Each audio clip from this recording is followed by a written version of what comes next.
सभी को नमस्कार और जय माता जी की।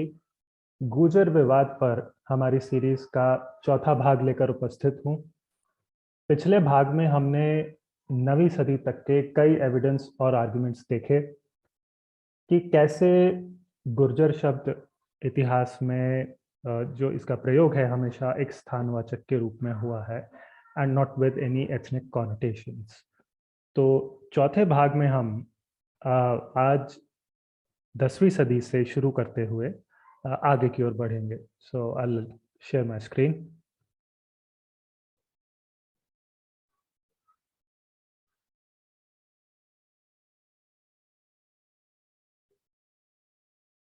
राइट।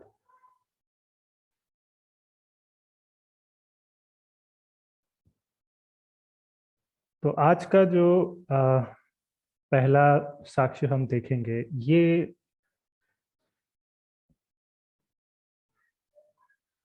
राष्ट्रकूट राजा कृष्णराज। अम, तो राष्ट्रकूट राजा कृष्णराज का नागपुर के पास देवली से एक कॉपर प्लेट इंस्क्रिप्शन मिलता है। ये 940-41 ईस्वी का है और इसमें इसके बारे में दावा होता है कि इसमें गुर्जरों का उल्लेख है। तो शिलालेख में जो राष्ट्रकूट राजा हैं उनके अचीवमेंट्स का बखान हुआ है और फिर से भूगोल या राज्य के आधार पर ही जो राजा हराए गए इनके द्वारा उनको आइडेंटिफाई किया गया है। So it mentions in the singular noun, if you look down, एक एक करके जो नाम आते हैं, लाट के गर्व को समाप्त किया। then it says so Lat was basically a title for the king of Latdesh. फिर नाम आते हैं कलिंग, अंग, गांग और मगध। तो इन देशों के राजा राष्ट्रकूट राजा का आदेश मानते थे। तो ये भी राज्य के आधार पर ही है। फिर आया है गुर्जर को भयभीत किया, this is for the king of Gurjara देश। उसके बाद शिलालेख में गौड़ प्रांत को लेकर बहुवचन में प्रयोग आया है कि राष्ट्रकूट राजा ने गौड़ों को विनम्रता सिखाई, ही बेसिकली हम्बल्ड देम। तो इस समय गौड़ देश पर पाल वंश का शासन था।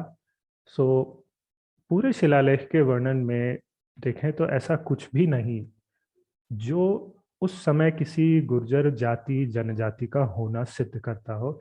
It's all a geographic connotation as we have been seeing so far. तो अगला है सौर पुराण। जी, ये 10वीं से 11वीं सदी में लिखा गया है, that's the rough date of it. And यहाँ क्या हुआ है कि एक प्रसंग में लेखक बताते हैं कि भारत के कौन से क्षेत्र रहने के लिए उत्तम है और कौन से नहीं है, यानी basically a white listing and black listing of areas in India based on the perceived condition of dharma, न्याय and व्यवस्था as per the author's perception. So अब अगर यहाँ पर आप देखें इस वर्णन में तो गुर्जर शब्द आया है, राइट। और अंग, वंग, कलिंग, सौराष्ट्र, इन सब क्षेत्रों के साथ गुर्जर देश को भी जो ये राइटर हैं सौर पुराण के, ये इन सब देशों को रहने योग्य नहीं बताते। द लास्ट लाइन सेज देशान एतांश वर्जयेत, don't go to these countries. अब go to and don't go to, obviously जो लेखक है उनका अपना मत है, उनका पूर्वाग्रह हो सकता है। तो कौन से एरियाज उन्होंने ब्लैक लिस्ट किए, कौन से वाइट लिस्ट, पर हमारे लिए ध्यान देने की बात यह है यहाँ कि गुर्जर को देशों की सूची में रखा गया है, which is clarified with the last line as well, कि यहाँ देशों की बात हो रही है। तो अगला एविडेंस, ओके, गांग डायनेस्टी। तो देखिए 10वीं सदी में जिस समय प्रतिहारों का साम्राज्य ढलान पर था, तब दक्षिण में गांग वंश के एक राजा मार सिंह, ये उस समय कृष्णराज राष्ट्रकूट जो थे उनके सामंत थे। तो गांग वंश का जो छोटा सा किंगडम था, which you can see on the screen, इनका जो toward the right on the map, ये जो अधिकार क्षेत्र था इनका, इट्स बेसिकली सदर्न कर्नाटक, जो मैसूर बैंगलोर का एरिया है, अराउंड दैट। तो ये इस छोटे से राज्य के जो गांगवंशी मार सिंह थे, इन्होंने अपने सुपीरियर कृष्णराज राष्ट्रकूट के लिए उत्तर में एक सैन्य अभियान किया। So it's basically a military campaign, and वहाँ उसमें वो गुर्जर देश की भूमि को जीते। So by winning the land of Gurjara desh, उनको गुर्जराधिराज की उपाधि मिली। That's what the epitaph says. तो उनकी जो मृत्यु हुई उसके कुछ समय बाद में एक श्रवण बेलगोला में उनका जो एपिटाफ है, स्मृति शिलालेख, किसी के जाने के बाद जो स्थापित किया जाता है, तो मार सिंह का जो श्रवण बेलगोला एपिटाफ है 975 टू 980 एडी, वहाँ की मैंने, ये आपको स्क्रीन पर दिख रहा होगा, मैंने लाइंस हाईलाइट की है जहाँ ये गुर्जराधिराज की उपाधि उनको मिलने का उल्लेख है। ठीक है। तो अब बड़ी ऑब्वियस सी बात है कि क्योंकि मार सिंह की ये विजय गुर्जर देश में हुई, इसीलिए जीत कर उन्होंने स्वयं को गुर्जराधिराज कहलाया, राइट। तो अब इस एविडेंस से जो हमारे पास दो कंक्लूजन्स हैं पहले से, अब तक के साक्ष्यों से जो हमने बनाए, वो और पुष्ट हो जाते हैं, दे आर कोरॉबरेटेड। कौन से? पहला तो ये कि गुर्जर जो है किसी भूमि को कहा गया है, वंश जाति वगैरह को नहीं। दूसरा, एंड इट्स इंपॉर्टेंट, आप चाहे जो भी हो, जिस भी वंश जाति या धर्म के हो, रिगार्डलेस ऑफ दैट, अगर आप गुर्जर देश, गुर्जर भूमि पर अधिकार करते हैं, तो आपको ऐसी उपाधियां मिलती है जैसे कि मार सिंह, जिनका एथनिकली गुर्जर या गुर्जर से दूर दूर तक कोई संबंध नहीं है, उन्हें गुर्जराधिराज की उपाधि मिली। यानी गुर्जर शब्द और उससे बनी ये उपाधियां, ये किसी एक वंश जाति आदि तक सीमित नहीं थी। और ये जानना सरल हो जाता है अगर आप इतनी सी बात समझ लें कि गुर्जर एक भौगोलिक व्याख्या का शब्द है, a word of geographic connotation, not any ethnic connotations. तो अब उपाधियों की बात हो गई है, तो मैं क्या करता हूँ, will take a diversion, small diversion, जहाँ थोड़ा सा एक बार रॉयल टाइटल्स जो थे उस समय के, उनको थोड़ा डिस्कस करते हैं। क्योंकि जितना भी हमने हिस्ट्री देखी है, throughout resources, inscriptions as well as literary, ऐतिहासिक स्रोतों में बहुत जगह ये ऐसी उपाधियां आती है। जब भी किसी राज्य के राजा का उल्लेख करना हो, तो अधिकतर ऐसे शब्द मिलते हैं जैसे लाटेश्वर, मालवपति, सपादलक्षेश्वर, गुर्जरपति, चेदी के राजा को चेदींद्र, कालिंजरेश। तो अब राजाओं की इन उपाधियों का जो आधार है, ये इनके राज्यों के नाम है। ठीक है। जैसे किसी राजा को लाटेश्वर कहने में, लाट जो है ये उसके राज्य का नाम है कि राजा किस राज्य का राजा है, उस आधार पे। और जो राज्य के नाम के बाद में बचा हुआ हिस्सा आपको दिख रहा है, बेसिकली सफिक्स ऑफ सॉर्ट्स, ये पति शब्द है, इंद्र लगा है, कहीं ईश या ईश्वर जैसे शब्द लगे हैं अंत में, राइट। तो थोड़ा सा उन पर विस्तार करेंगे। देखिए, राजा जो होता है, क्योंकि एक राज्य का सर्वे सर्वा होता है, highest in authority as well as responsibility in that whole kingdom.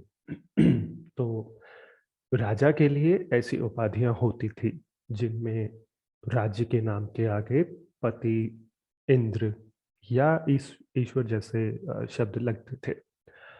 तो जैसे लाट देश के राजा को लाट का ईश्वर मानते हुए लाटेश्वर कहा गया, और इसी प्रकार से बाकी के उदाहरण बनते हैं।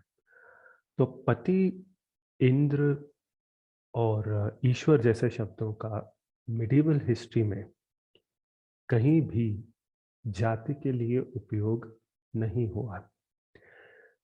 That's to remember. यानी किसी भी राजा के लिए आपको राजपूत पति जाटेश्वर या कायस्थेंद्र जैसी उपाधियां नहीं मिलती। और उसका एक लॉजिक है। तो देखिए, राजा जो होता है एक राज्य का सर्वे सर्वा होता है, राइट। वो राज्य का होता है, तो किसी एक वंश या जाति का ईश्वर वो नहीं होता। तो इसी प्रकार से जब हम गुर्जरपति या गुर्जरेश्वर जैसी उपाधियां किसी शिलालेख या ग्रंथ में देखते हैं, तो सीधे ये कह देना कि ये राजा जी किसी गुर्जर जाति के हैं, ये ग्रेड 1 स्टुपिडिटी के अलावा कुछ नहीं है। अब उपाधियों के पीछे का सिद्धांत तो हमारी समझ में आ गया, द बेसिक प्रिंसिपल। तो उपाधियों से जुड़े कुछ और ऐसे क्लेम्स हैं जिन्हें डीबंक करेंगे। ये जो आपको स्क्रीन पर दिख रहा है, नीचे की ओर जो एग्जाम्पल है, ये पहला केस है मोहराज पराजय से। 13वीं सदी के शुरू में यशपाल नाम के एक विद्वान थे जिन्होंने ये मोहराज पराजय नाम का नाटक लिखा था। तो इसमें जब वो कुमारपाल सोलंकी को गुर्जर देश का राज सिंहासन मिलने का जब प्रसंग आता है, उस समय ये लेखक कुमारपाल सोलंकी के लिए कहते हैं, which are the last words if you can see, Gurjar पतिश चौलुक्य वंश ध्वजः, right, the last words in the verse.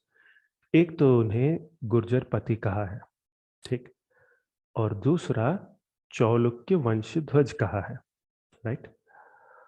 अब चालुक्य जो है वो चालुक्य से अलग है। थोड़ा सा एक्सप्लेन करना यहाँ जरूरी है, because it could be a bit confusing. मतलब चालुक्य को आप सोलंकी का सिनोनिम समझ सकते हैं, like another word for Solankis, ठीक है। मैं फिर से बता देता हूँ, Chalukya is the same as Solanki. Chalukya and Chalukya are not the same, they're different clans. Okay.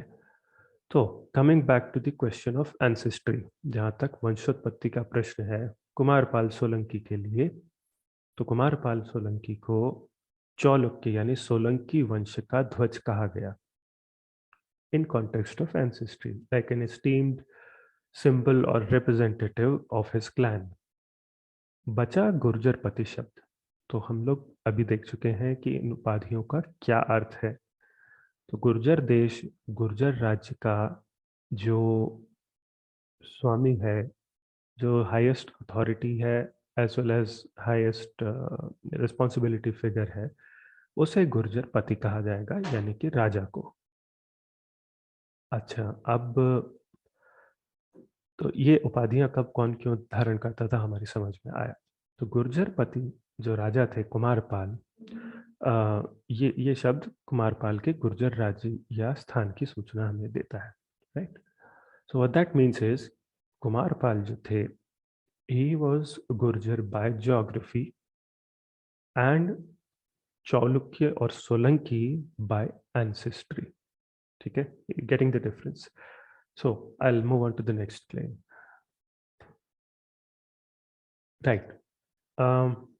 ये जो आपको दिख रहा है, सूरत और मुंबई के बीच में संजान नाम का एक स्थान है जहाँ से हमें 9वीं सदी का ये शिलालेख मिलता है।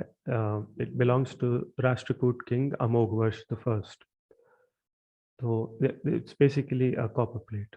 तो इसमें जो राजा हैं उनके पूर्वज राष्ट्रकूट दंतिदुर्ग, उनके बारे में कहा गया है कि उन्होंने गुर्जरेश आदि को, यानी कि गुर्जरेश और अन्य राजाओं को द्वारपाल बना दिया, basically made them like a sentry office. तो दावा यह है कि गुर्जरेश शब्द यहाँ गुर्जर जाति को बताता है। तो देखिए, गुर्जरेश उपाधि पर तो मैं नहीं जाऊंगा क्योंकि हम देख चुके हैं इन सब का क्या अर्थ है, no need to repeat ourselves, right. But गुर्जरेश कहने के ठीक बाद शिलालेख की अगली पंक्ति देखिए, उसमें क्या कहा गया है कि इंद्रराज राष्ट्रकूट ने एक राजकुमारी से विवाह किया, वो प्रसंग आता है। तो राजकुमारी को यहाँ इंट्रोड्यूस किया गया है, in the words are Chalukya कुल श्रीयम, यानी चालुक्य कुल की लक्ष्मी या कन्या जो थी उससे विवाह हुआ उनका। अब इसके आगे पीछे और कोई शब्द ऐसा नहीं है जो जाति सूचक हो या स्थान सूचक हो। कहने का अर्थ ये है कि अगर किसी परिवार के व्यक्ति की यानी राजा, राजकुमार, राजकुमारी, राज परिवार के व्यक्ति की इनकी जीनियालॉजी या एंसेस्ट्री की बात करनी हो, तो उस समय ऐसा प्रयोग होता था कि आप वंश लिखकर छोड़ देते हैं। कोई जाति प्रजाति का उल्लेख यहाँ नहीं दिखता। तो उपाधियों का विषय यहीं रोकता हूँ and will return to our main topic which is connotations, right. ठीक है, तो अब देखिए कन्नौज के जो प्रतिहार शासक थे, इनमें if you notice mid 10th century, 10वीं सदी मध्य से लेकर जो अंतिम शासक थे इनके, arguably that would be Yashpal Pratihara which is around 1036 AD. ठीक है, तो वहां से यहाँ तक हमें कन्नौज के प्रतिहार शासकों की 5 पीढ़ियां मिलती है। ठीक है, सो ऑब्जर्व दैट इनमें से किसी ने भी अपने आप को गुर्जर शब्द से नहीं जोड़ा। That's an important observation. Yeah, other political powers may have habitually still referred to them as Gurjars for a few more decades. I mean, I haven't seen that case though, but it's possible. But by and large, anyway, by and large, इनका गुर्जर शब्द से जुड़ाव धीरे धीरे समाप्त होता गया और 10वीं सदी के बाद ग्रेजुअली सोलंकियों ने अपने आप को गुर्जर शब्द से जोड़ना शुरू कर दिया। क्यों? कारण ये है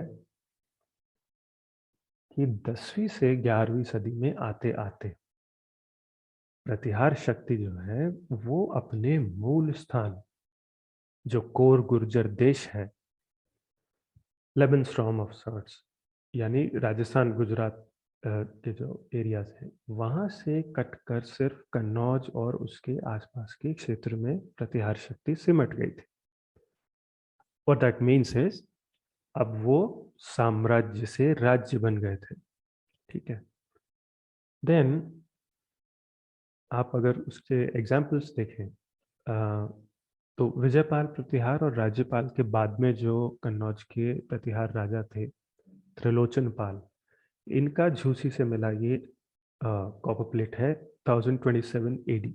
ठीक है, that's just one example where you don't see any such use of Gurjar word at all. Okay, moving on. इसके ठीक बाद में जो मूल क्षेत्र था गुर्जर देश नाम से, parts of Rajasthan and Gujarat, वहीं पर सोलंकी वंश का इंडिपेंडेंट रूल शुरू हो गया। ठीक है, शुरुआत में थोड़ी समस्या आई थी सोलंकियों को परमारों से, बट धीरे धीरे वो भी सुलट गई। तो अब देखने की बात यह है कि सोलंकियों को गुर्जर कहने की शुरुआत एग्जैक्टली कहाँ से शुरू हुई। तो like I said, it was a gradual process. ऐसा नहीं कि एक दिन अचानक पूरे भारत के लोगों ने सोच लिया कि आज से तो प्रतिहारों की जगह सोलंकियों को गुर्जर कहेंगे। But the first known instance जिसका हमें पता है, that is at the cusp of 10th and 11th centuries AD. ये दोनों सदियों का जो संधि काल है, 10वीं सदी खत्म हो रही है, 11वीं शुरू हो रही है, मीनिंग रफली अराउंड 1100 एडी, दैट रेंज। तो वहां से हमारा पहला एग्जाम्पल आता है। Let me show that. या तो हुआ क्या, 10वीं सदी का जो सेकंड हाफ है, उस समय दक्षिण में राष्ट्रकूटों को हटाकर चालुक्य वंश का शासन फिर से शुरू हो गया। इफ यू रिमेम्बर, राष्ट्रकूटों का जो शासन था 2-3 सदियों तक चला, और उससे पहले right around 6th 7th century AD, 6th century और 7th century। उस समय तक दक्षिण में चालुक्यों का ही शासन था। बीच में राष्ट्रकूटों का आया और फिर उसके बाद में वापस अब second half of 10th century onwards फिर से चालुक्य दक्षिण में हावी हो गए। तो उसी समय जो चालुक्य राजा थे तैलप, इनके अधीन एक कवि थे, पॉपुलर कन्नड़ कवि रन्ना। इन्होंने जैन तीर्थंकर अजितनाथ पर अजित पुराण लिखा, approximately sometime after 993 AD or around that time. Yeah. So if you see on your screen, ग्रंथ में कवि क्या लिखते हैं कि राजा तैलप ने राजकुमार सत्याश्रय को, अपने राजकुमार को गुर्जर देश पर विजय प्राप्त करने भेजा। ठीक। Now this is happening at the cusp of 10th and 11th centuries AD, right. तो सत्याश्रय जी राजकुमार, उन्होंने गुर्जर देश में गुर्जर देश पर अटैक किया और गुर्जर देश के राजा के भाई को मारा युद्ध में, ये किल्ड हिम, और वहां पर विजय प्राप्त की। ठीक है। अब क्या हुआ, अजित पुराण के, अच्छा अजित पुराण से ठीक बाद में एक और ग्रंथ लिखा गया था, रन्ना द्वारा ही था शायद, गदा युद्ध। ठीक है। गदा युद्ध में भी ऐसा ही वर्णन आता है कि राजकुमार सत्याश्रय ने गुर्जर देश के राजा पर विजय प्राप्त की। ओके ना, अब इसी प्रसंग में इसी प्रकार से ये गुर्जर देश पर जो विजय का उल्लेख है, ये सत्याश्रय चालुक्य के ही एक शिलालेख में मिल जाता है, लक्कुंडी में जो मिलता है। It's old name was Lokkigundi. So ये शिलालेख है 1007 AD से कुछ पहले का, राइट। So again around the same time which is the cusp of 10th and 11th century। तो उन्हीं सालों में ये शिलालेख भी आता है। अच्छा, इस शिलालेख में भी पूरे गुर्जर देश पर विजय होने की बात की गई है। If you notice the words are सकल गुर्जर विजय, सकल यानी पूरा क्षेत्र। तो अब इन घटनाओं की पुष्टि तो अच्छी खासी हो गई, क्योंकि अलग अलग स्रोतों में एक साथ इनका उल्लेख हुआ है, which means this definitely happened. लेकिन चालुक्य लोग गुर्जर देश नाम के किस क्षेत्र को जीते, ठीक है, कितने बड़े क्षेत्र को जीते, क्योंकि पूरा गुर्जर देश जीतने की बात हुई है ना, और गुर्जर देश में हराया किसको उन्होंने, ये सब देखना आवश्यक है। Meaning which geography, how big was it, and who exactly did they defeat in this Gurjar Desh. So let's see. Okay, time to annotate.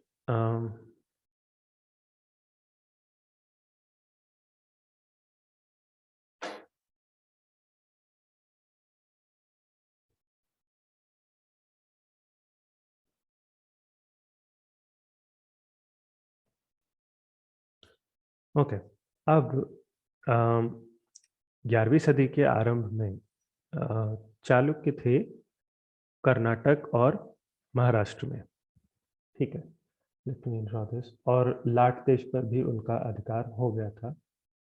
So I am just doing a rough approximate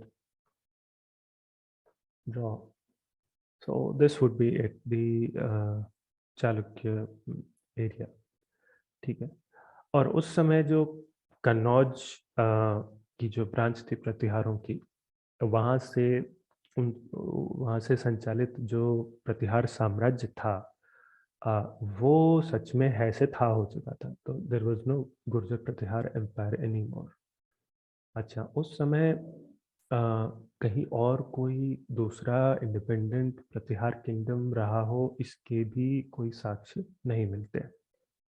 हाँ, चालुक्यों और कन्नौज का जो राज्य था प्रतिहारों का, उनके बीच में अब आप देखें कि कौन कौन है। तो गुजरात में सोलंकी राज्य था। So let me annotate that, I think रफली लाइक दिस, या ठीक है। और उसके बाद में सेंट्रल राजस्थान में आपको चौहान राज्य दिखता है, सो probably a bit like this, yeah, roughly at that place. Then central India की तरफ आए तो मध्य भारत में परमारों और चंदेलों के स्वतंत्र राज्य थे, so that means Malwa, okay, and then the Chandel power somewhere here. Now, अब ये सब independent kingdoms हैं, and all of them are lying between Satyashraya Chalukya and the Pratihars of Kannauj. ठीक. So, what I'm trying to say is कि सत्याश्रय के गुर्जर देश जीतने वाली बात जो है, ये अब तक मिट चुके प्रतिहार साम्राज्य की तो बिल्कुल नहीं हो रही. ठीक है, तो सरल सा निष्कर्ष है कि ये जो सत्याश्रय चालुक्य जिस गुर्जर देश में गए और जिसे उन्होंने पूरा का पूरा जीत लिया, राइट, सकल गुर्जर विजय, दोज आर द वर्ड्स, वो गुर्जर देश कन्नौज से संचालित कोई गुर्जर प्रतिहार साम्राज्य नहीं, बल्कि चालुक्यों के पड़ोस में सोलंकियों का गुर्जर देश था, लोकेटेड इन मॉडर्न गुजरात. यानी सोलंकियों के राज्य को गुर्जर देश कहे जाने का ये शायद सबसे पहला उदाहरण है eight the cusp of 10th and 11th centuries. और थोड़ा सा और आगे चलते हैं तो 1036 AD के बाद में कन्नौज के प्रतिहार वंश का जो शासन है वो कन्नौज में भी नहीं बचता. ठीक है, अब ना तो कन्नौज में कोई प्रतिहार राज करते दिखते हैं, ना ही गुजरात या राजस्थान में कोई इंडिपेंडेंट किंगडम बचता. हाँ, कहीं कहीं पर कोई छोटा मोटा राज्य हो या प्रतिहार सामंतों के रूप में बचे हो, that's perfectly possible, but nothing beyond that. ठीक है, so I will clear out this. या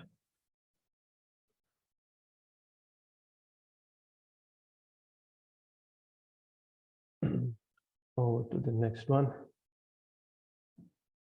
अब 11वीं सदी में जब मालवा में सम्राट भोज प्रतिहार का भोज परमार का शासन आया, तो उनका शासन समाप्त हुआ है रफली 1055 AD अराउंड.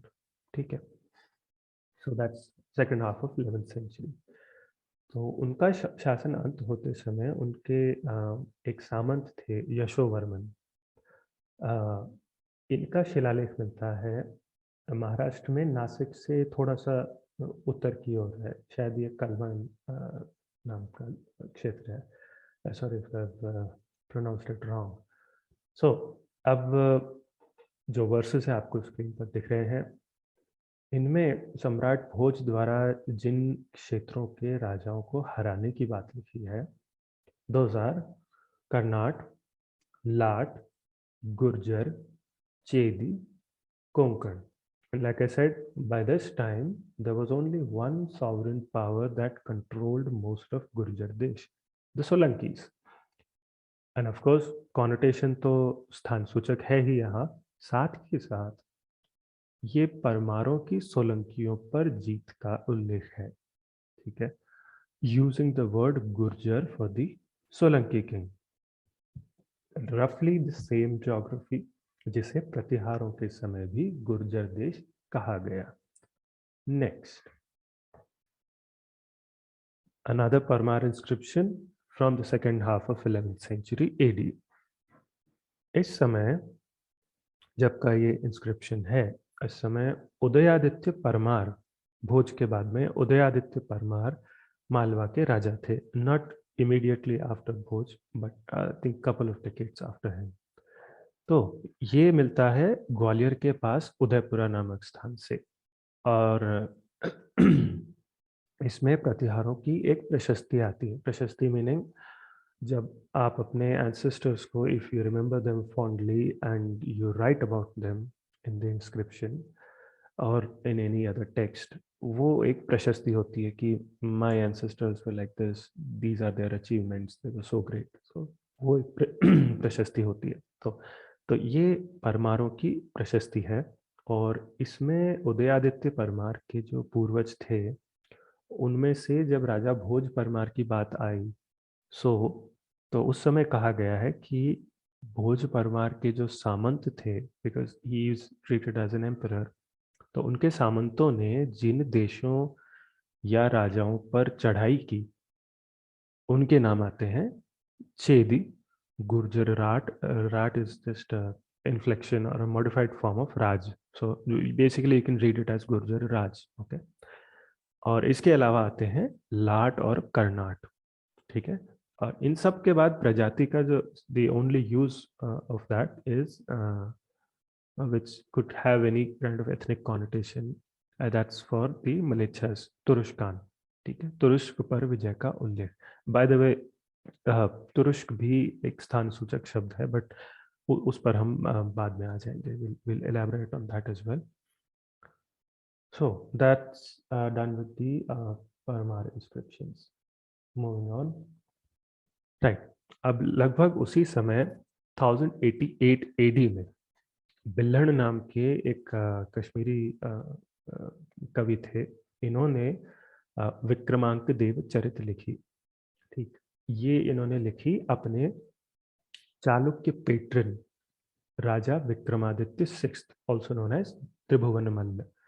तो ये चालुक्य राजा के लिए उन्होंने ग्रंथ लिखा. तो इसमें कवि बिल्हण कहते हैं कि जब Vikramaditya as a young king, जब वो एक शिलाहार राजकुमारी के स्वयंवर में गए तो वहाँ जो आयोजन था उसमें कौन कौन से क्षेत्रों के राजा और आए थे वहाँ पर, राजा या राजकुमार. ठीक. तो यहाँ what I've done is along with this English translation I've put the original Sanskrit verses coming in clockwise sequence from the top right. ठीक है. तो सबसे पहला आपको जो दिख रहा है ये टुवर्ड द राइट अयोध्या से एक राजकुमार स्वयंवर में आए हैं. The next one is Chedi से. ठीक है. फिर उसके बाद कान्यकुब्ज, दैट इज कन्नौज. कन्नौज से कोई राजा या राजकुमार आए हैं. And after that comes Charmanvati. Charmanvati is the old name for Chambal. तो कहने का अर्थ है चंबल के पानी से सिंचा हुआ जो राज्य था वहां से आए कोई. तो ये राज्य तोमरों के राज्य को बोला गया है ये, because if you look at the screenshot again, ये जो शुरू के जो शब्द हैं उसमें पार्थस्य तस्यैष कुले प्रसूतः. तो व्हाट इट मीन्स इज चंद्रवंशी पांडव अर्जुन के कुल में जन्मे Tomar. And at that time the they had some local vassals, the Tomars.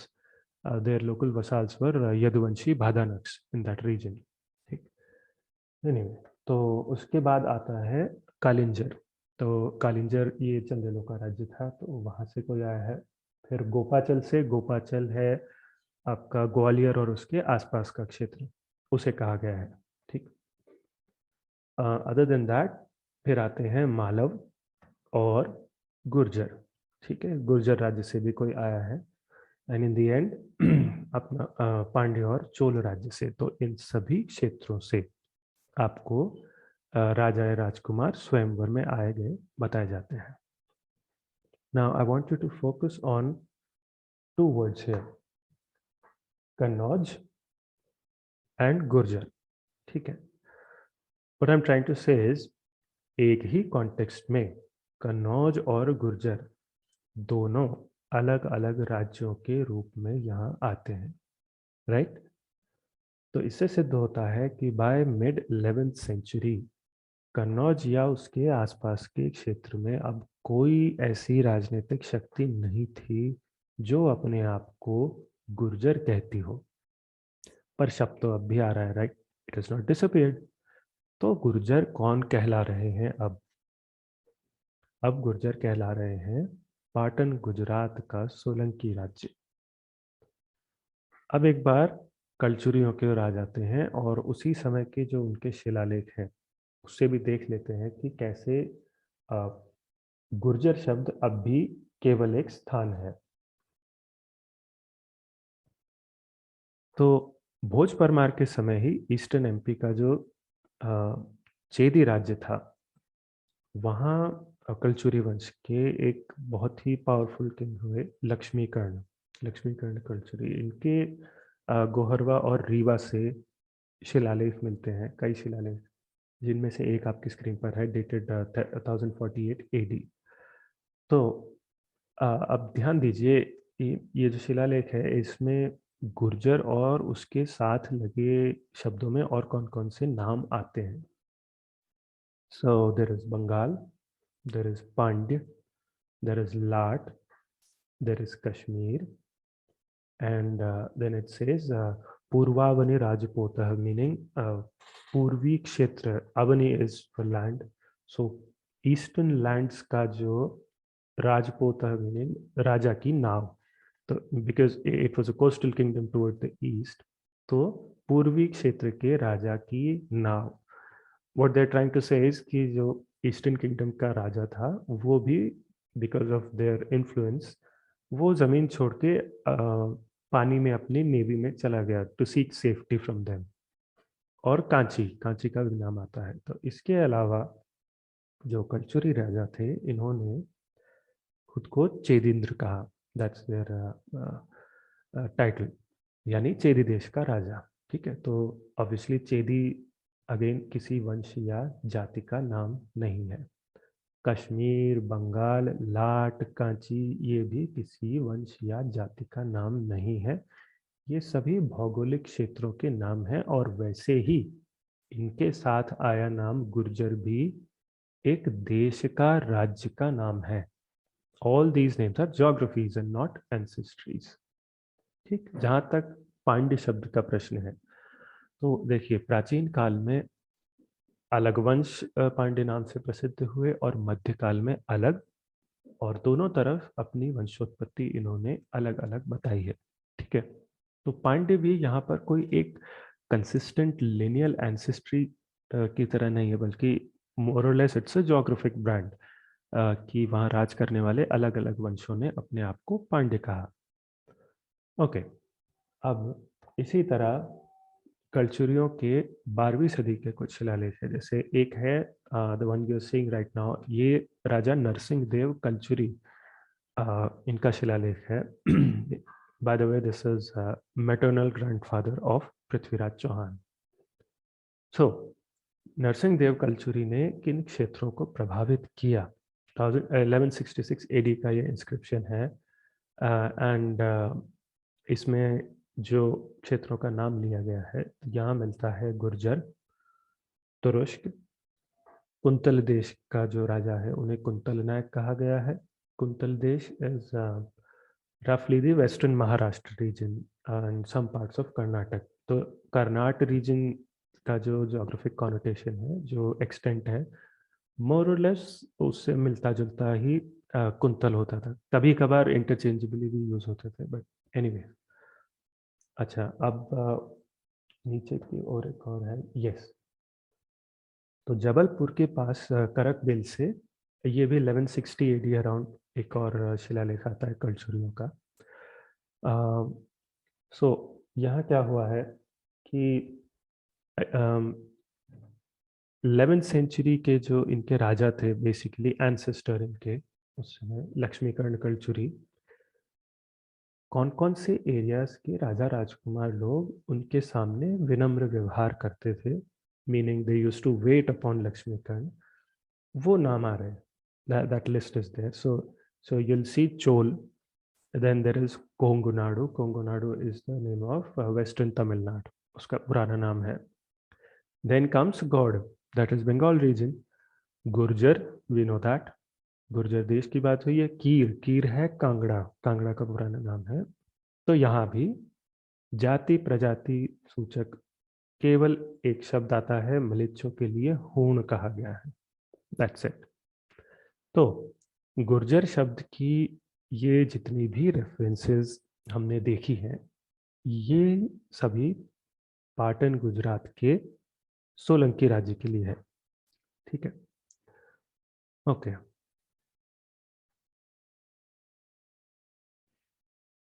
आगे हम मालवों और गुर्जरों के टकराव का एक एग्जाम्पल देखेंगे. जिससे और साफ हो जाएगा कि अब सोलंकी ही गुर्जर कहला रहे हैं। ठीक है, राइट। तो ये है 11th सेंचुरी सेकेंड हाफ से मालवा के जो राजा थे उस समय उदयादित्य परमार, जिनकी हमने पहले अभी बात की थी। पृथ्वीराज विजय कहता है कि उन्होंने गुर्जर राज कर्ण को हरा दिया, परास्त किया। So the first words are मालवेन उदयादित्यन। ठीक है, मालवेन उदयादित्य। अब and then further you will see in the second line from bottom, that's गुर्जरम कर्ण। ठीक है, तो गुर्जर देश के राजा कर्ण सोलंकी, मालव देश के राजा उदयादित्य परमार। ठीक है, ये दोनों एक दूसरे के समकालीन थे, they were contemporaries. So this is a very clear reference to a Solanki ruler identified with the word Gurjar. ठीक है, अच्छा, अब इससे दो बातें हमें समझ में आती है। एक तो ये कि उस समय का चलन ही यही था कि राजाओं को और लोगों को राज्य के नाम से, भौगोलिक क्षेत्र से जाना जाए। That was a norm to identify in that way. तो गुर्जर उसका कोई एक्सेप्शन नहीं है, it is according to that norm only.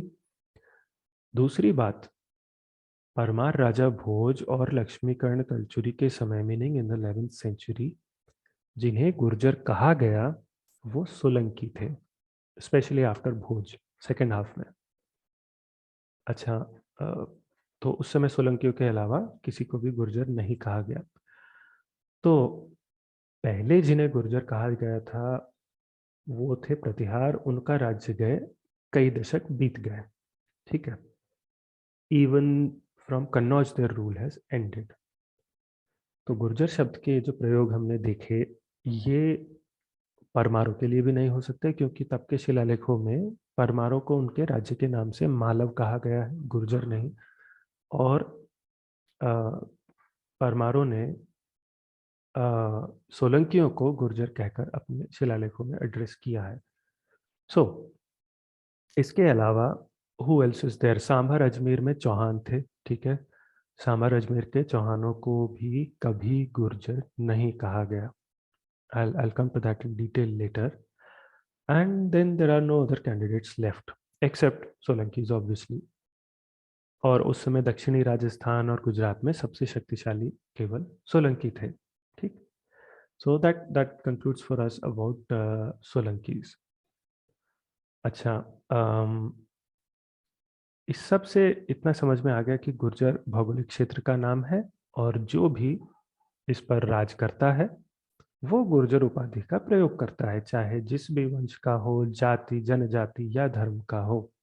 ठीक है, सो I'll take more examples of that because that's where it becomes pretty interesting, जो आगे के examples आएंगे इस पर। But for now I'll move to the next one which is अच्छा, 12वीं सदी में एक नडौल नाम का राज्य था साउथ राजस्थान में, ruled by a Chauhan branch separate from the Ajmer branch of Prithviraj Chauhan. तो लाल राय शांतिनाथ मंदिर जो था नडौल में, वहाँ से 1176 एडी के दो शिलालेख आते हैं। तो इनमें क्या लिखा है कि 16वें जो जैन तीर्थंकर थे शांतिनाथ जी, इनकी शोभा यात्रा के लिए मंदिर के आसपास के गांव से जो राजस्व मिलता है, मीनिंग एग्रीकल्चरल रेवेन्यू, वो स्टेट की तरफ से उसका एक भाग दान में दिया जाएगा, टू बेसिकली मतलब टू फंड दिस थिंग्स। तो शिलालेख में ये जो शोभा यात्रा थी शांतिनाथ जी की, इसको गुजरी यात्रा, और उससे जुड़ी जो फेस्टिविटी है उसे गुजर त्योहार कहा गया है। तो त्योहार बीइंग एन अपब्रांच ऑफ त्योहार। ठीक है, सो अब सोचने की बात है, क्या हम ये कहें कि जैन धर्म के लोग अपने धार्मिक आयोजनों का नाम जातिगत आधार पर रखते हैं? गुर्जर जैन हो गए या जैन गुर्जर हो गए, तो हर जगह गुर्जर जाति देखने लगे तो इतिहास का इसी तरह से सर्कस बन जाता है। ठीक है, तो ये शिलालेख और मंदिर कहाँ स्थित है उतना सा देखते ही आपको समझ आ जाएगा कि गुर्जर शब्द जो है यहाँ उसका अर्थ क्या है. Let's go to that. Just a minute.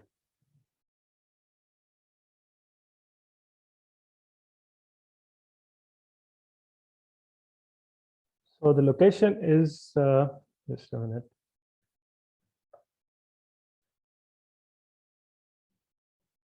Right. The location is in South Rajasthan, which has consistently been a part of the core Gurjar Desh territory. So let me mark where Nadol is. Yeah, if you check this location right beside the Aravali. Aravali के पास ये जो क्षेत्र है दक्षिणी राजस्थान में, this is नडौल. ठीक है. सो अब ये जो लोकेशन है इसको अगर आप देखें तो like I said this has consistently been a part of the core Gurjar देश territory. Okay. And that's why the name of the procession was Gujri Yatra and name of the celebrations is Gujar Tuhar. ठीक है. And it's obvious because it relates to the linguistic and cultural strains of that region.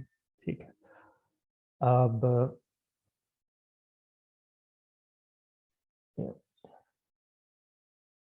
अगले साक्ष्य की ओर चलेंगे. Right. मुट्टगी inscription. तो लगभग यही स्थिति 1189 एडी के एक शिलालेख में है जो बीजापुर के मुट्टगी गांव से मिला. ये देवगिरी राज्य के जो यादव राजा भिल्लम देव थे उनका है. ठीक है. इसमें क्या हुआ है, there is a lot of geographical data embedded in this inscription. यहाँ सबसे पहले तो भारत को हिमालय से नीचे जो भरत क्षेत्र है उस वो कहा गया है. और फिर उसके बाद यहाँ कुंतल देश आता है, मालवा आता है, अंग बंग नेपाल, कलिंग, गौड़ देश, चोल, गुर्जर, पांचाल, ऐसे अनेकों भौगोलिक क्षेत्रों का यहाँ उल्लेख होता है. उसके बाद गुजरात में ही 13वीं सदी से एक स्रोत आता है प्रभावक चरित. जैन ग्रंथ है, प्रभाचंद्र सूरी जी ने लिखा था. इसमें कहा गया है कि गुर्जर नामक एक देश है जो समृद्धि और मांगल्य से भरा है. ठीक है. As you can see on screen, जगह जगह गुर्जरो देश, गुर्जर देशो, गुर्जर संज्ञा, ये सब उल्लेख आते हैं. But that's not all. हुआ क्या है कि इस ग्रंथ में if you look at these examples, जो अगले एग्जांपल्स है, ये प्रभावक चरित से ही है. तो प्रभावक चरित हमें गुर्जर देश में न केवल उसके राजा को गुर्जरेश कहता मिलता है, बल्कि वहाँ गुर्जर कवि, गुर्जर भिक्षुक और गुर्जर आचार्य भी थे. तो गुर्जर यानी एक ऐसी जाति थी जो सभी काम कर रही थी. कविताएं भी वही लिख रही थी, भिक्षाटन भी वही कर रही थी, आचार्य भी वही थी, राज भी वही कर रही थी और खेती भी वही कर रही थी राजा और शिलालेख के अनुसार. व्यापार भी वही कर रही थी बाद के स्रोतों के अनुसार, even up to the British gazettes. यानी सब कुछ हम ही करेंगे और मजाल है जो कोई और जाति जनजाति कहीं हाथ भी लगा दे तो. Jack of all trades, right. That too in a heavily populated and complex society like India. तो अच्छा, कुछ लोगों ने इस पर गप लगाने में रिकॉर्ड बनाए हैं. उनके अनुसार गुर्जर लोग जॉर्जिया से आई एक लड़ाकू जनजाति है. सोचने की बात है, अगर ऐसी कोई जनजाति आई होती जो लड़ाकू थी और उनका भारतीय समाज में अगर एब्जॉर्प्शन हुआ, अगर, तो वो केवल क्षत्रिय वर्ण में होना चाहिए था एज पर द ट्रेडिशंस. वैसे लड़ाकू होना क्षत्रिय होने की परिभाषा नहीं है. केवल लड़ाकू होना तो नहीं है. अब कोई भी हथियार लिए खड़ा व्यक्ति, उसे आप सैनिक नहीं कहेंगे, right. That's not the complete definition of being a soldier. तो ये उसी तरह से है, बट एनीवेज। तो what I am trying to say is कि गुर्जर शब्द लिए हमें ब्राह्मण, वैश्य, क्षत्रिय, कवि, आचार्य, भिक्षुक, किसान सब मिल जाते हैं, which obviously means that the word Gurjar doesn't originate from any particular caste or tribe। किसी एक कास्ट ट्राइब से नहीं आया, ना देसी ना विदेशी। ठीक है। तो तुर्की के पास वहां जॉर्जिया में मनगढ़ंत इतिहास का हवा महल खड़े करने वाले लोग प्लीज हॉलीवुड फिल्में कम देखें। आगे बढ़ते हैं। राइट। अब प्रभावक चरित्र के उन्हीं वर्षों में toward the second half of thirteen century, ये 1273 ईस्वी का चीरवा शिलालेख है चित्तौड़ से। तो इससे हमें ज्ञात होता है कि मेवाड़ के रावण जैत्र सिंह जो थे, उन्हें उनके बारे में कहा गया है कि उन्हें किसी भी क्षेत्र के लोग नियंत्रित नहीं कर पाए। Nobody was able to subdue him or to kind of dominate him. ठीक है। तो अब जो लोग नियंत्रण में नहीं कर पाए कौन कौन, वो उन राइवल्स को, उन राजनीतिक शक्तियों को भूगोल के अनुसार यहाँ गिनाया गया है। सो इट सेज न मालवीयन, यानी मालवा के लोग या मालवा की जो सेना थी मालव देश की, न गुर्जरेन यानी गुर्जर देश के लोग नहीं कंट्रोल कर पाए, न मारवेशेन यानी मरु देश जो था, मारवाड़ का जो ईश था, उसके लोग नहीं कर पाए, उसकी सेना। न जांगलेन, जांगल देश के लोग कंट्रोल नहीं कर पाए उन्हें। जांगल देश जो था, इट रफली translates to the modern Bikaner district of Rajasthan और उसके आसपास का क्षेत्र। इसे पहले जांगल देश कहा जाता था। And then you have the Malaysia king mentioned as Turushka। ठीक है। So needless to say, all of these are geographies।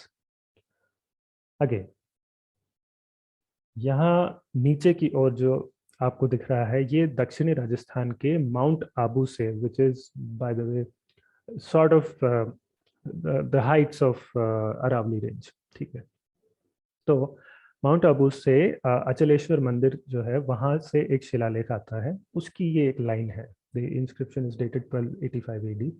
तो अब ये क्या कहता है, इट सेज कि जिस तरह से वराह अवतार जो थे विष्णु के, उन्होंने पृथ्वी को जल सागर से निकाला ऊपर, उसी प्रकार मेवाड़ के तेज सिंह के पुत्र रावल समर सिंह, उन्होंने तुर्कों के अथाह समुद्र में डूबी जो गुर्जर महीम है, यहाँ आपको शब्द दिख रहा होगा, महीम का अर्थ होता है भूमि। सो उन्होंने तुर्कों के समुद्र में डूबी हुई गुर्जर भूमि को बचाकर निकाला, समर सिंह ने। ठीक है। Over to the next one. Right. Now showing at the bottom is our last evidence from 13th century. This is a 1296 AD inscription from Chintamani Parshvanath Jain temple at Khambhat. Khambhat is between Vallabhi and Latdesh areas, वो जो खाड़ी वाला area आता है। So what it says is, again it clearly mentions a geography called Gurjar Mandal। ठीक है। अब आगे चलते हैं। ओके। नाउ देखिए, हम जानते हैं कि गुर्जर शब्द या उससे जुड़ी कोई उपाधि जो है, whatever is derived out of it, इनका उपयोग किसी भी वंश, जाति, जनजाति का व्यक्ति कर सकता है, अगर अगर वो गुर्जर देश में यानी उस ज्योग्राफी में हो तो। अब हमने उसके बहुत से उदाहरण देखे भी थे। गुर्जर शब्द का उपयोग चावड़ों से प्रतिहारों को और प्रतिहारों से सोलंकियों तक स्विच होते हमने देखा है। अब हम सोलंकियों से वाघेलों और मुस्लिम शासकों तक के स्विच देखेंगे। तो चावड़ों, प्रतिहारों, गांगवंशीय मारसिंह भी आए बीच में, सोलंकियों के बाद। ठीक है। चावड़ा, प्रतिहार, गांगवंशीय मारसिंह और सोलंकी, इनके बाद 13वीं सदी में गुर्जर राज्य पर वाघेलों का शासन आता है। ठीक है। Some people consider them to be a branch of Solankis only, some say they were different, but that's another debate. अब जो जैन आचार्य थे कक्कसूरी नाम के, अर्ली 14th सेंचुरी एडी। इन्होंने एक ग्रंथ लिखा, नाभिनंदन जीर्णोद्धार। ठीक है, it pertains to some renovation I guess. ये इन्होंने अपने ग्रंथ में, जिस कॉन्टेक्स्ट की मैं बात कर रहा हूँ, आई कम टू दैट। तो ग्रंथ में उन्होंने वाघेल शासक कर्ण जो थे उस समय, उनके समय उन्हें गुर्जरात्र अधिपति की उपाधि दी है। Right, that's the first screenshot you're seeing at the screen. So this is one example of a Waghel king being called Gurjar kingdom's ruler with proper title Gurjaratra Adhipati, Gurjaratra Adhipa. Okay.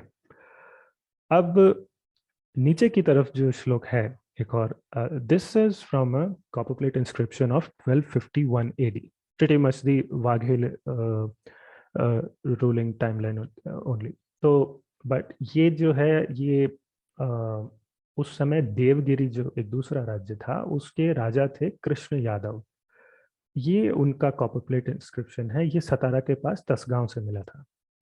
तो ये जो copper plates हैं, इनमें क्या हुआ है कि कृष्णात्रेय गोत्र के एक गुर्जर ब्राह्मण शतानंद का उल्लेख होता है।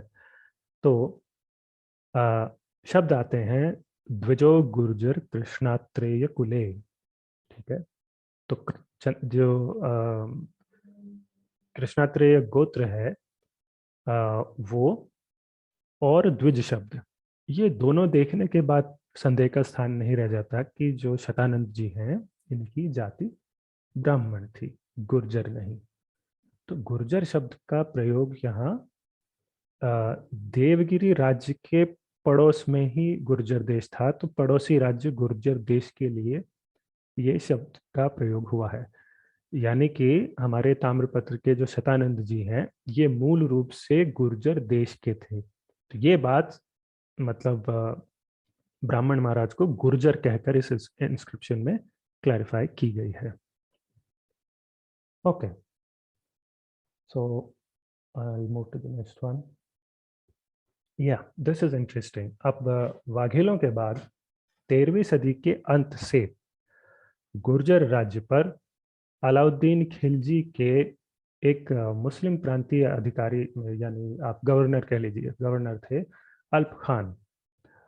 This was another name of him, I think. ये अल्प खान का मूल नाम मलिक संजर था। ठीक है, तो अल्प खान खिलजी वंश से थे। ठीक है, और ये अलाउद्दीन के ब्रदर इन लॉ थे। ओके, तो अब गुर्जर देश के ही जैन आचार्य कक्कसूरी ने अपने नाभिनंदन जीर्णोद्धार में अल्प खान खिलजी को गुर्जरोर्वीश बताया।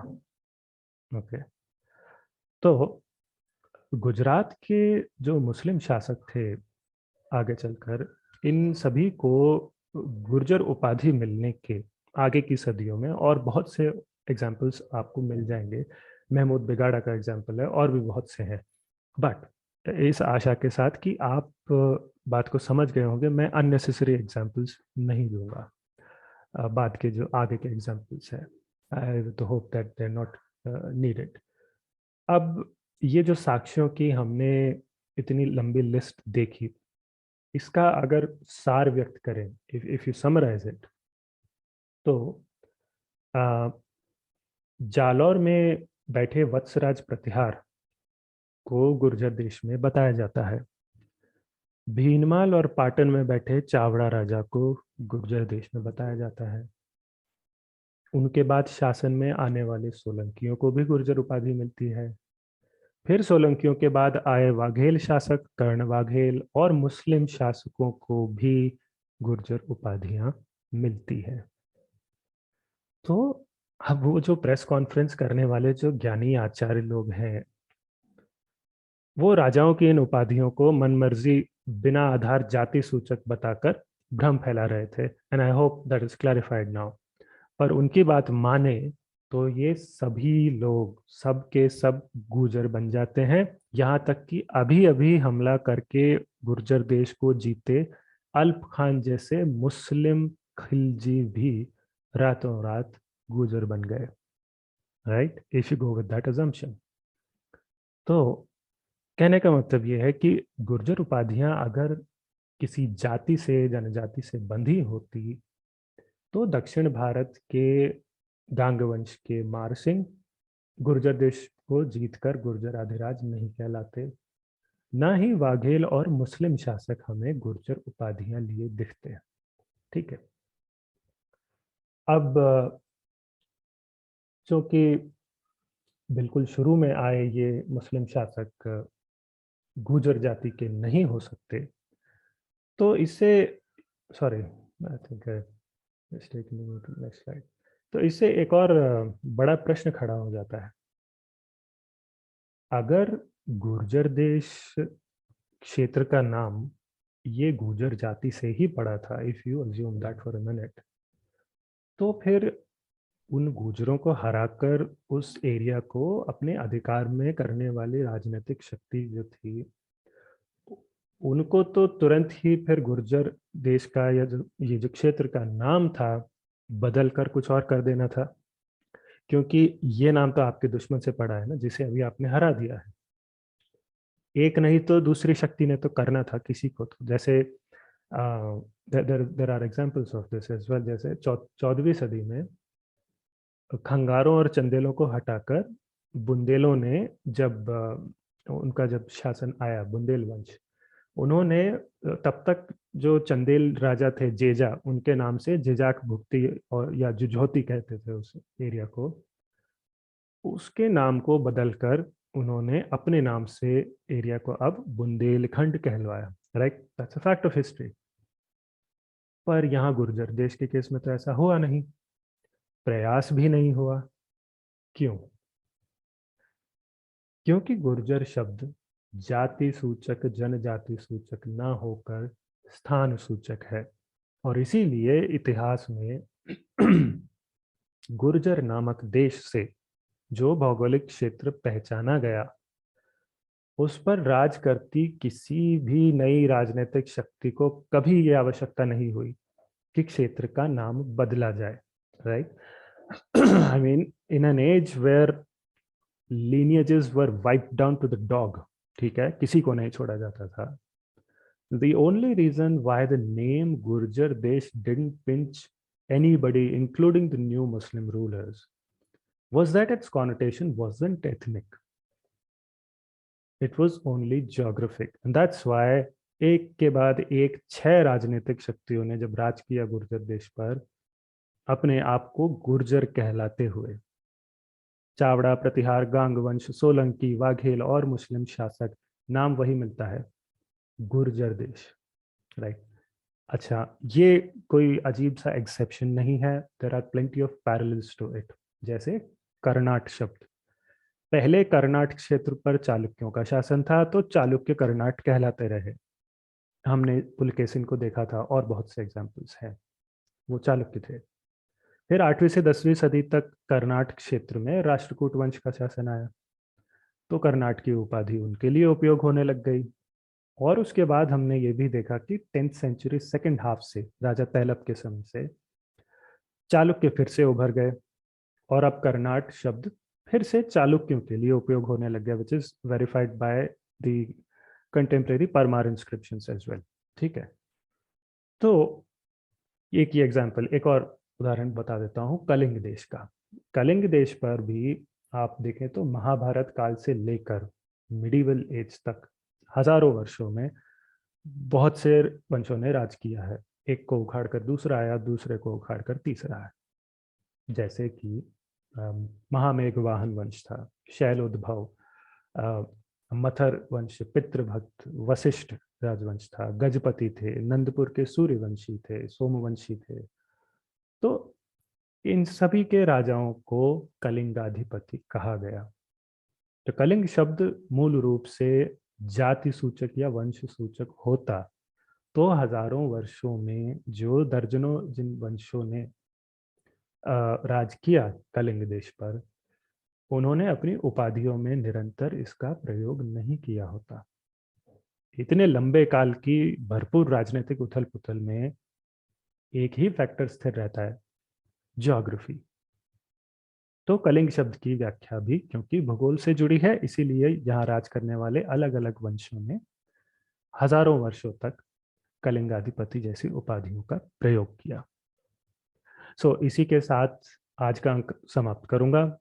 पूरा कंटेंट कवर करने के लिए अभी हमें लगभग 4 एपिसोड कम से कम और करने होंगे, because there are many claims to debunk, including the Arab travelers' accounts, changes in the geographic connotation of Gurjar in terms of the area it denotes, the size, बड़ा छोटा राज्य।